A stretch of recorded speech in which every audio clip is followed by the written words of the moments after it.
What's going on, everyone? Welcome back to the channel here. I just wanted to give you a quick review and kind of my first impressions on this little inverter generator here I picked up.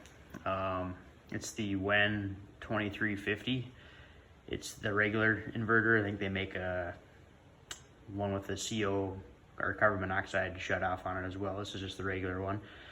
I picked it up a few months ago on eBay, actually, for I think it was sub $400, like $389 or something like that, with free shipping. So relatively cheap, actually quite significantly cheaper than some of the other big names like the Yamahas or Hondas or etc. Fraction of the cost, actually. So we'll see kind of the longevity of this, how good it holds up for my uses. I guess what I purchased it for is for my fish house in the wintertime, so I'll be using that for providing 110 power to the fish house for lights, TV, coffee maker, all that sort of thing. So kind of on the rated watts for this one, that's more than capable of powering my needs for that. And obviously if the power's out at the house, I might use it as well for some basic lighting in the house and, you know, like the freezer, deep freezer, that kind of stuff, if I have a power outage at home. So I have about 5 hours on it to give you a little background, but my use so far, kind of going through the break-in period right now.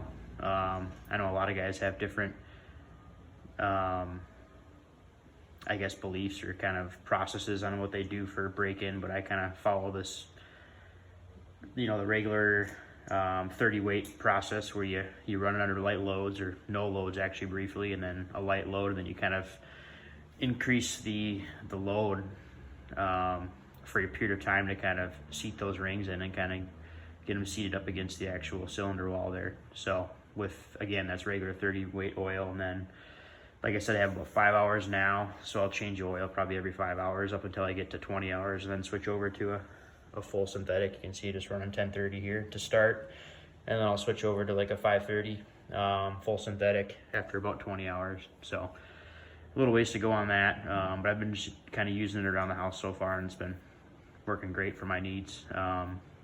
Great for off-grid camping or like I said, an RV or a fish house. It probably would struggle a little bit with, you know, like a bigger RV air conditioning unit, like a smaller portable one. It'd be more than adequate, I would think. You just have to check your rated watt usage there.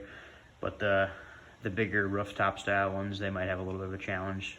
Some guys are doing it with this one, but it seems like it's probably running full wide open just to accommodate that. So let's go through the features here quick. I'm not going to get too in depth on it, but you can kind of just see it's got the two 110 outputs there.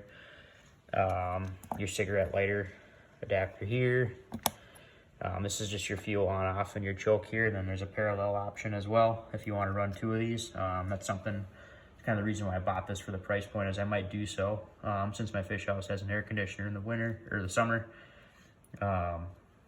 That could run these in parallel. It'd be more than enough power for the air conditioner and all the other electronics. So, and then you can see it's got the eco mode here too, as well as your USB ports here too. So if you're charging electronics like phones and that kind of thing, as well as your status lights here. So very, very basic for most of these little suitcase inverters.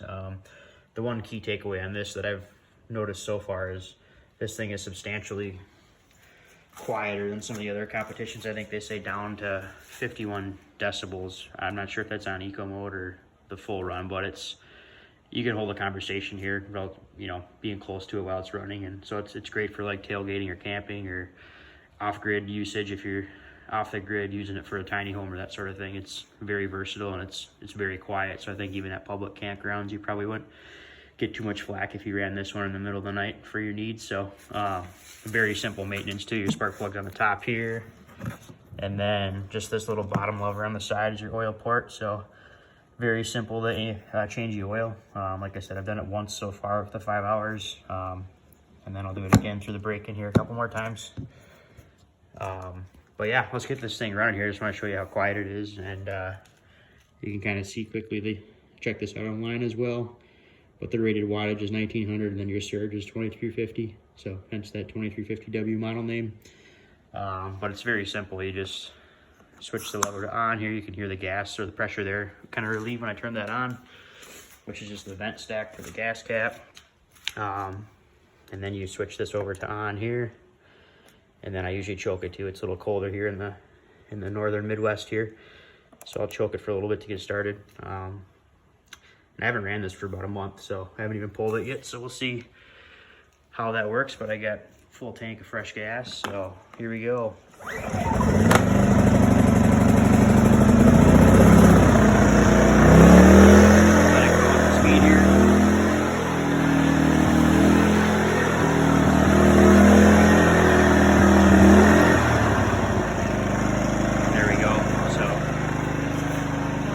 Probably about 10 feet away from it right now.